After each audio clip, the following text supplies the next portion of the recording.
उत्पादन दोनों में कटौती करेंगे तो कहीं ना कहीं का सामंजस्य दिख रहा है और ये उत्पादन कटौती जारी रखेंगे। तो आप टोटालिटी में देखें तो 58 लाख का इतना कट है वो प्लेज किया है,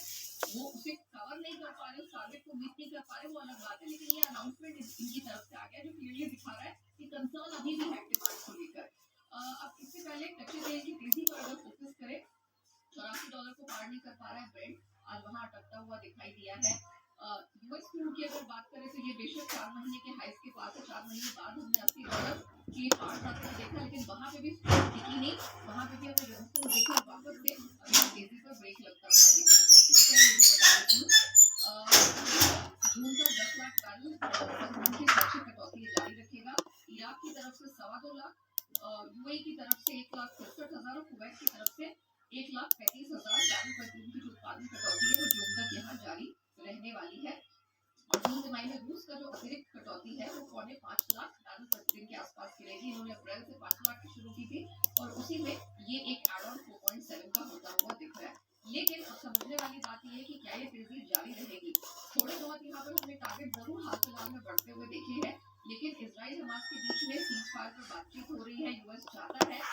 पूरी तरह से कोशिश कर रहा है कि ये सीज फायर हो जाए, जो कि 6 हफ्ते की डील बताई जा रही है, इस पर बातचीत जारी है, वहां पर नजर है। डॉलर इंडेक्स की चाल, पिछले हफ्ते डॉलर इंडेक्स की गिरावट का पूरा सपोर्ट कच्चे तेल को मिला था और 2.5 से 4.5% की निचली स्टेप आई थी।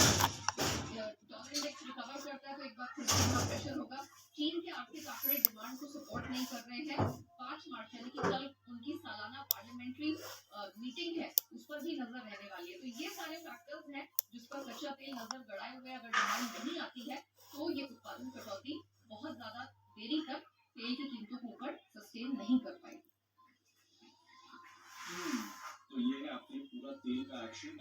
वैसे एक रिएक्शन आया बट कुछ ज्यादा अपवर्ड लेवल का सस्टेन नहीं कर रहा है। इनफैक्ट 84 के नीचे आपको ब्रेंट दिख रहा है, ठीक है। बट ये अटेम्प्ट और है सऊदी ओपेक और बाकी देशों की तरफ से आउटपुट कट्स बढ़ाने के लिए या टाइमलाइन को और एक्सटेंड करने का है। चलिए नजर है ऑयल, वैसे ऑयल एंड गैस पर कुछ ज्यादा एक्शन नहीं आया बट पावर स्टॉक्स पर आपको जरूर बढ़ती हुई दिख रही है। इस पर अरे एक बार रवि आज का बड़ा स्टॉक उसमें होता है नोट ऑफसेट ऊपर है, वायदा फॉरवर्ड में सर्किट लेने की तैयारी है। बड़ी तेजी होती है ट्रेन में, सुबह से बड़े एक्शन में मंजिल जी ने सुबह थोड़ी देर पहले राय भी दी थी कि बड़े एक्शन में मेरे ख्याल से फ्राइडे को नाजी और राकेश जी तरफ से 233 रुपये के आसपास फोन किया था। मंजिल जी एक बार अपडेट करिए। अनिल जी मैं तो स्टॉक का नाम तो अनिल जी नहीं समझ पाया। अनिल जी मैं अपडेट लेना चाहता हूँ कि आपको आप तो अपडेट कैसे करेंगे? अरे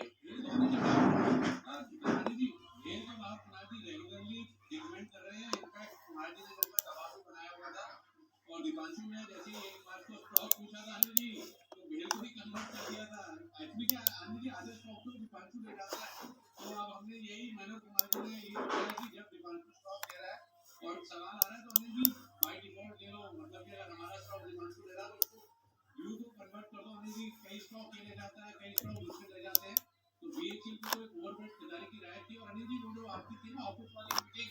जब आप एक दो दिन के लिए नहीं थे तब नया जी और दीपांशु थे, तब भी अनिल जी क्रूड में राय दी थी 75-76 के अराउंड, मैंने और कुणाल जी की ज्वाइंट राय थी कि बड़ी लेवल देखने को मिलेगी। तब दीपांशु ने पूछा भी था कि भैया ये क्या करा रहे हो, तो हमने यही बोला था मैंने और कुणाल जी ने कि भैया हम तो चार्ट पढ़ के बता रहे हैं, मतलब कि व्यू क्या कर रहे हैं, वी आर नॉट रिपोर्टिंग। तो अनिल जी वो व्यू ठीक निकल गया हमारा, मेरा भी क्या कर रहे हैं, व्यू से फायदा क्या हुआ? कुणाल जी मुझे बताओ, अगर क्रूड के इतना तेजी का व्यू था मंजिल ने अपना टैंक फिल कराया क्या? आपकी गाड़ी का टैंक फिल कराया? कुणाल जी बताइए। अरे अपना तो कराया नहीं अनिल जी, मेरा भी साथ में करवा देते अनिल जी, मैंने करवाया ना बंसल जी ने करवाया, केवल व्यू देखकर हम लोग शांत हो गए। सबने करवा दी क्या? हमारा आजकल तो लिंक हो गई ना पैसे, थोड़ा फायदा मतलब थोड़ा नुकसान हमारा भी हो जाता है बंसल जी। अगर इतना मेरा तेल लग रहा था तो थोड़ा हम भी पहले पेट्रोल देंगे करते हैं जीवन में जी। ये अनिल जी देखिए मैंने तो अनिल जी टैंक से कराया था और कुणाल जी को इतना ही अनिल जी फीलिंग ऑफ किसी का हो रहा है तो शाम को कुणाल जी चेक मिलेंगे तो बोले तो एक मॉडल अनिल जी 1 लीटर तेल उनके लिए लेकर आता हूँ। कंडीशन अनिल जी फोटो डालनी पड़ेगी, ऐसे तेल नहीं लेके आऊंगा, फोटो डालेंगे अगर सोशल मीडिया पे तो मैं फोटो क्लिक कर दूंगा। ना ना अलाउ नहीं, आप बताइए you can't carry petrol in diesel, वो डिटेल में आप एक से दूसरे ऐसे ले जा नहीं सकते, इसलिए पेट्रोल पेट्रोल डीजल आपको पेट्रोल पंप से ही लेना होता है और आउट ले हाँ ऐसे गुस्ताखी करना ना ये बात कभी कभी हाई वाई गाड़ी बंद भी हो जाती है डीजल डीजल की गाड़ी हाँ तो बहुत मुश्किल वाला मामला होता है मुझे अलाउ नहीं जेंट्स आपको इंसाइड पर दिन बताइए हाँ बिल्कुल प्रोसेस होता है अपना परमिशन लेना पड़ता है पेट्रोल पंप वालों के पास स्पेशल वो फिर नोट करके रखते हो लोग क्योंकि इससे क्या होता है कई बार आप मिसयूज कर सकते हैं जनरली छोटी जगहों में तो चल जाता है वहाँ तो कई बार होटलों में बट 1 लीटर 2 लीटर से ज़्यादा जो भी पूरा उनको जाना पड़ता है फिर बताना पड़ता है पेट्रोल पंप में अजय जय भी कुछ अपनी टिप्पणी करना चाहते हैं जी है लेकिन आपने बिल्कुल सही कहा अलाउड नहीं थी आपकी कार कहीं बंद हो गई और किसी की कार बाइक बंद हो गई पेट्रोल नहीं है तो पेट्रोल को ऊपर से लेके जाने जाए तो इसका अलाउड नहीं मुंबई में अलाउड नहीं है सही कहा बट कुछ ऐसी जगह है मुझे पता है जहाँ पे वो गाँव जैसा है कि लोग एक बीच जैसा हो वहाँ पे लोग बेचते ऐसा है जैसे आपके 3-4 की 2 लीटर की बोतल में 3 लीटर की बोतल में पेट्रोल वैसा लगा के रखते हो लोग नदी और वो लोग बेचते हैं वहाँ पे कुछ जगह पर अगर कहीं मतलब वो रिमोट एरिया में पेट्रोल पंप दूर 50 किलोमीटर दूर पेट्रोल ज़्यादा मुश्किल है तो ऑफिशियली रिव्यू आपको पेट्रोल पंप से ही करना होता है ये बात ध्यान रखते हैं कोशिश भी ना करें इधर से तो बंदी की आइडिया हमने कर दिया कैंसिल बोले जाने का बंदी की आइडिया कैंसिल करने की एक मिनट बागी साहब कुछ बागी साहब ये लाने या एक मिनट रुको बागी साहब कुछ कहना चाह रहे थे अनिल जी सीनियरिटी का मान रखने के लिए अगर आपको रातों रात अमीर बनना है स्टॉक मार्केट में तो ये वीडियो को स्क्रॉल कर दो इसको मत देखो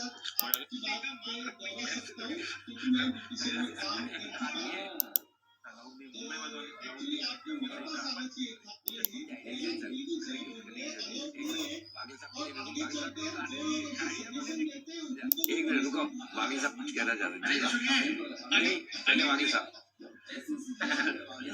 अनिल जी सीनियरिटी का मान रखने के लिए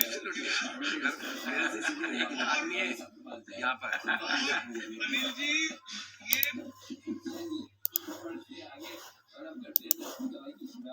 और 10 की पहला स्टोर देने के लिए तैयार है चिंता चिंता बना है आपकी किसी कैसी बिल्कुल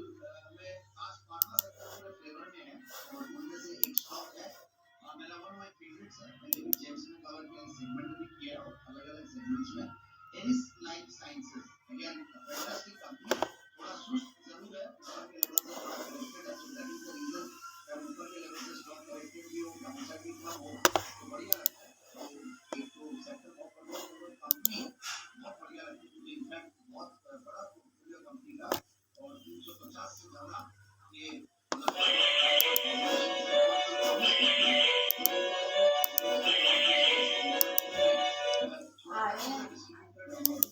मार्केट्स इंडिया में इससे ज्यादा बिकते हैं और कई बार इनके अगर ब्रांड्स देखें तो मिडियम ब्रांड्स मतलब इनके टॉप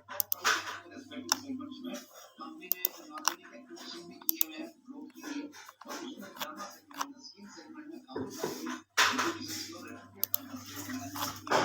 एक पर्टिकुलर ब्रांड खरीदी है तो इस तरीके से ग्रोथ के लिए कंपनी काफी एग्रेसिव रहती है और 12,000 करोड़ की मार्केट कैप वाली कंपनी है और सबसे बढ़िया बात है वैल्यूएशन बहुत महंगे नहीं है compare to other pharma companies और रिटर्न नंबर बढ़िया इकोनॉमिक इक्विटी 18-19% के लगभग इकोनॉमिक इक्विटी भी 16-17% और उससे भी बढ़िया बात है कि जो ग्रोथ है अच्छी ग्रोथ है इनफैक्ट 3 सालों से अगर आप प्रॉपर्टी कैगर देखें तो सेल्स की कैगर 14-15% के लगभग रही है सेल्स की कैगर भी 16% के लगभग 15-16% तो ओवरऑल मुझे लगता है कि दिसंबर का क्वार्टर रिजल्ट भी ठीक था मतलब ज्यादा बिक्री होने से एक्सक्लूसिव था पर यस उसकी वजह से थोड़ा बहुत प्रतिशत ऊपर के लेवल से आया पर ओवरऑल आई थिंक स्टॉक को बिल्कुल लेवल से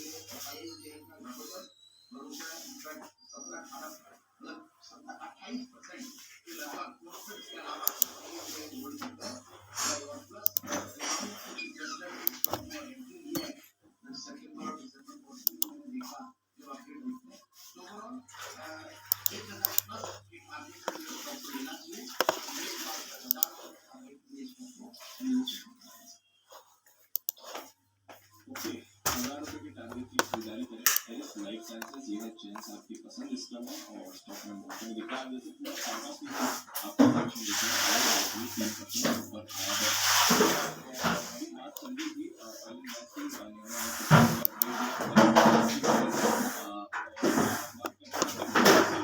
आ गया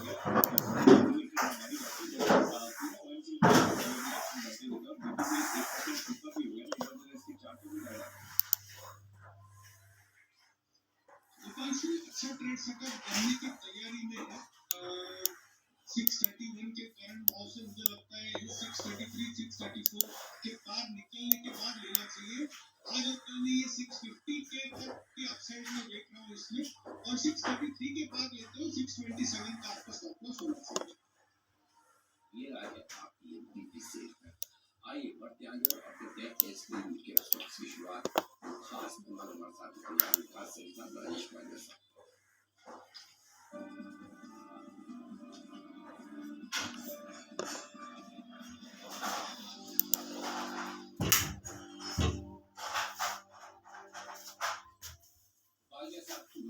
शुरुआत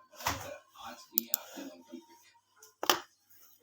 good morning energy, good morning everyone. So long term pick में जो स्टॉक पसंद आ रहा है वो है सुप्रजीत इंजीनियरिंग। ये स्टॉक को देखें तो जिस तरीके से पिछले 3-4 महीनों में देखें तो एक अच्छा रिकवरी का ट्रेंड चलते हुए दिखा। स्टॉक के डेली वीकली सेटअप में देखें तो स्टॉक अपने प्रीवियस स्विंग हाई जो कि जुलाई 2023 में बने थे उसको अब ये पेनिट्रेट करते हुए दिख रहा है। तो राउंडिंग अपना सॉर्ट ऑफ फॉर्मेशन यहाँ पे वीकली चार्ट पे बनते हुए दिख रहा है। हमें लगता है ये स्टॉक में एक अच्छे बड़े कंसोलिडेशन का ब्रेकआउट यहाँ पे बनते हुए दिख रहा है। यहाँ पे हमें लगता है लॉन्ग टर्म के हिसाब से जो टारगेट बन सकते हैं वो आना चाहिए करीब 560 से 580 की तरफ। तो करंट लेवल से छोटी मोटी डिप में इसको ऐड किया जा सकता है। डाउन साइड में जो स्टॉप लॉस रखना है वो उतना करीब 410 के आसपास। सुप्रजीत इंजीनियरिंग है वो स्टॉक से आपको खरीदारी करने को है आपके लिए लॉन्ग टर्म के तौर पर राजेश जी की तरफ से सीरीज आप शुरुआत आपका भी बहुत बहुत स्वागत है। बताइए सर आपकी long term good morning Anil ji, good morning Deepanshu. Anil ji आज का जो मेरा लॉन्ग टर्म स्टॉक है वो उस सेक्टर से है जो आज फोकस में है, पावर सेक्टर। और यहाँ से मैंने पिक किया है मेरा एक recently recommended stock TD power system जो अभी 299 के आसपास ट्रेड कर रहा है। एक जबरदस्त कंपनी है, ये एसी जनरेटर्स बनाती है, इसके अलावा टर्बाइन बनाती है for steam gas hydro wind power segment के लिए। और आज जिस तरह की 55,000 करोड़ के नए प्रोजेक्ट्स लॉन्च या सेटअप होंगे पावर सेक्टर में तो उसका एक बड़ा बेनिफिट इस कंपनी को भी हो सकता है। इनके ऑलरेडी 2 प्लांट है बेंगलुरु में, एक प्लांट है इनका टर्की में और एक नया state of the art plant इनका इस साल सितंबर के महीने में शुरू होने जा रहा है। तो उसका भी एक बड़ा ट्रैक्शन देखने को मिलेगा। क्लाइंट लिस्ट देख रहा था, बहुत ही जबरदस्त क्लाइंट लिस्ट है। सीमेंस है, जनरल इलेक्ट्रिक, त्रिवेणी टर्बाइन, रोहित हाइड्रो, तो ये सबको ये ऑलरेडी कैटर करती है। फिर इवन रेलवे के लिए भी काम करती है और रेलवे से भी कुछ बड़े ऑर्डर सबको एक्सपेक्टेड है। दिसंबर तिमाही बहुत ही दमदार थी, 29 करोड़ का पैट रिपोर्ट किया, 20 करोड़ का पैट था पिछले साल दिसंबर तिमाही में। और एफआईएस भी एक डोमिनेंट 44% इसमें स्टेक होल्ड करते हैं जिसमें बीएनपी पारिमा, गोल्डमैन सैक्स, एचडीएफसी, निपॉन वगैरह वगैरह है। तो मुझे लगता है ये स्टॉक लॉन्ग टर्म में यहाँ से बहुत अच्छे अपसाइड दिखा सकता है। तो खरीदारी करने की सलाह, मेरा इसमें 9 से 12 करने का टारगेट है 375 रुपए। तो पावर स्टॉक्स में आज आपको अच्छा एक्शन दिख रहा है और टीवी पावर उस पर करने में आपको खरीदारी भी ये भी आपको अच्छी मूव दिखा सकता है। आइए कैश का ऑप्शन देने के लिए तैयार है जेट पर।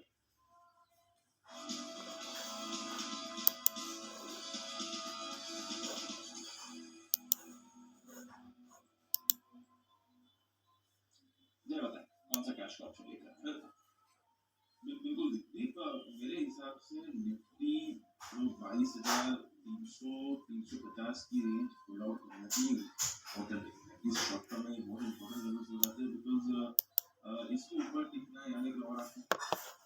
बहुत ज़्यादा हो सकती है। तो ये वो बिल्कुल उससे इनिशियली फिर आपको पहले मैं होता था पूरा एक दिन पर एक दिन नीचे फिर से कंसोलिडेशन में मार्केट चले जाएगी। अगर आई थिंक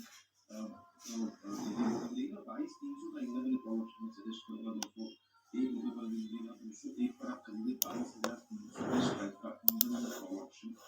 निफ्टी का। अगर पूरा जो दे आपको क्या आया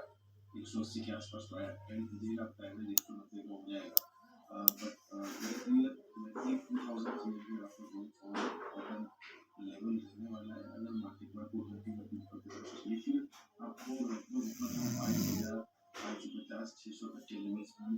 going forward देखने मिल सकते हैं इमीडिएटली जैसे मैंने बेस 22,525 तक के लेवल्स आपको देखने मिल सकते हैं तो targets इसके ऊपर में बदले the first target will be 248 second target will be 276 so 248 and 276 ये दो targets के लिए आपको खरीदना है 22,300 का कॉल ऑप्शन अगर भी प्रायर 280 के आसपास आप बिल्कुल ऐड कीजिएगा यहाँ पे आपको लगाना है 166 का एक क्लोजिंग बेसिस के ऊपर स्टॉप लॉस ये है आपके लिए इस आती हुई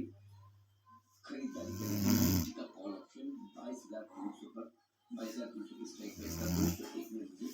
180 पे और एवरेज किए